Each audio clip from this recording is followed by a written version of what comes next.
All right, let's dive right in. Today, we are cracking open an absolute legend, Napoleon Hill's Think and Grow Rich.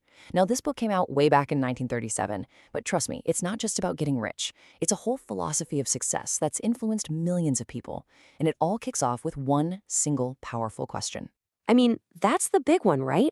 What is that thing, that secret sauce that lets some people achieve these incredible things while the rest of us are just kind of dreaming about it? Well, what if I told you that a book written almost 100 years ago claimed to have figured it all out? And yeah, that book is Think and Grow Rich. But here's the thing. This isn't just another self-help book you read and forget. It's laid out like a blueprint, a step-by-step formula that was supposedly pulled directly from the minds of the most successful people of the 20th century. So, how on earth did Napoleon Hill get this formula? Well, that's where the story gets really, really interesting. See, this wasn't something Hill just came up with over a weekend. Nope. The ideas in this book are the result of an epic, 2-decade-long investigation into what makes winners, well, win. And it all started with a challenge from one of the richest men who ever lived. The sheer scale of this project is just mind-boggling. Back in 1908, the industrialist Andrew Carnegie gave a young Napoleon Hill this massive assignment. Spend the next 20 years studying the world's most successful people, and we're talking about titans like Thomas Edison, Henry Ford, and Alexander Graham Bell, and then boil down their secrets into one single philosophy that anyone could use. It took them over 2 decades, and the result, published in 1937, was this exact book. If you take away only one thing, let it be this sentence. This is the absolute core of Hill's philosophy. What the mind can conceive and believe, it can achieve. Now hang on, this isn't just about wishful thinking or daydreaming. It's about the incredible power of your thoughts to literally shape your reality. According to Hill, success has to start as a crystal clear, focused idea in your head before it has any chance of happening in the real world. So, okay, how do you actually do that? Hill gives us a 13-step blueprint.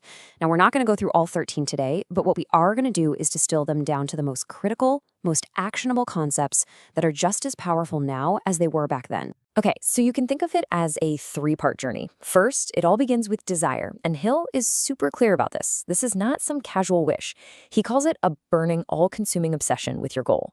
Next up, you need organized planning. An idea, no matter how brilliant, is basically useless without a practical, detailed plan to make it real. And finally, number 3, persistence. Look, failure is going to happen. It's inevitable.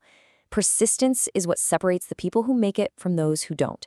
You have to be willing to get back up and keep going no matter what.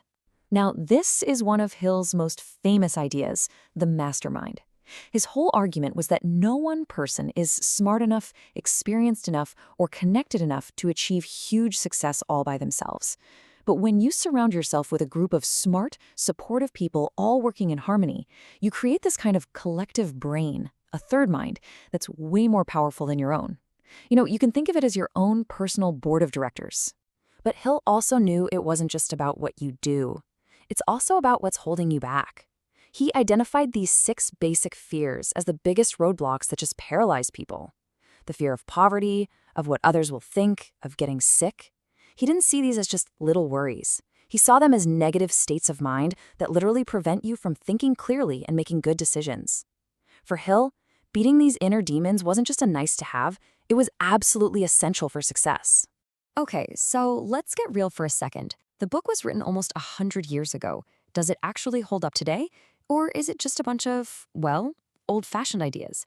To really get its value, I think we have to look at it with a critical, modern eye.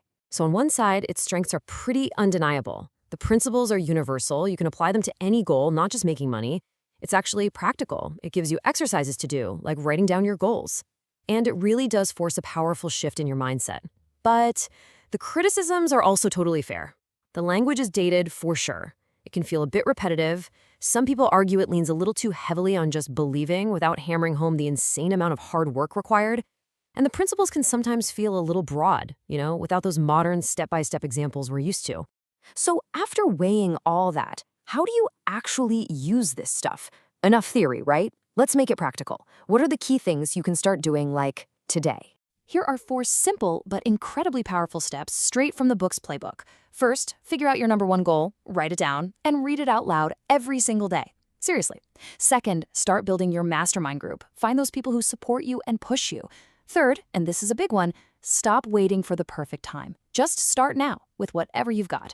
And finally, you have to take control of your thoughts. Master that voice inside your head because, as Hill taught us, that's where every single great achievement begins. And that really brings us to the end here. The core message of Think and Grow Rich is that your potential is really only limited by what you believe is possible. So I'll just leave you with this final thought. After all this, what is the one goal, it could be big, it could be small, that you will decide to start truly, deeply believing in, starting right now?